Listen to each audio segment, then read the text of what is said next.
ഇന്നിവിടെ ഉണ്ടാക്കാൻ പോകുന്നത് വെറും 3 ഇൻഗ്രീഡിയൻസ് കൊണ്ട് നമുക്ക് പെട്ടെന്ന് ഉണ്ടാക്കാവുന്ന ഒരു പുഡിംഗാണ്. തയ്യാറാക്കുന്ന വിധം: 1 കപ്പ് പാൽ നന്നായി തിളപ്പിച്ച് മാറ്റി വയ്ക്കുക. ഒരു മുട്ട അടിച്ച് പതപ്പിച്ച് തിളപ്പിച്ച് വെച്ചിരിക്കുന്ന പാൽ ചെറു ചൂടോടെ കുറേശ്ശെയായി ചേർത്ത് അടിച്ചെടുക്കുക. ഇതിലേക്ക് 2 ഡ്രോപ്സ് വാനില എസൻസും ഒഴിച്ച് നന്നായി യോജിപ്പിച്ച ശേഷം ഒരു പാത്രത്തിൽ 2 ടേബിൾ സ്പൂൺ പഞ്ചസാര കാരമലൈസ് ചെയ്ത് ഒരു ബൗളിലേക്ക് ഒഴിക്കുക.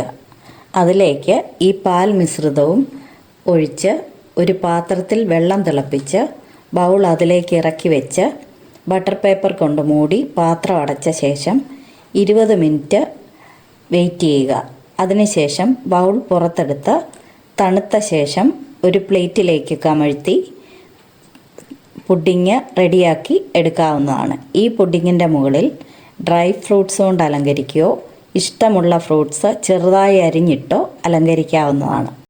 ഹർഷീസ് സിറപ്പ് ഉപയോഗിച്ചും അലങ്കരിക്കാവുന്നതാണ്. ഞാനിവിടെ സ്ട്രോബെറി ഹർഷീസ് സിറപ്പാണ് ഉപയോഗിച്ചിരിക്കുന്നത്. ഈ പുഡിങ് ഷുഗർലെസ് ആണ്.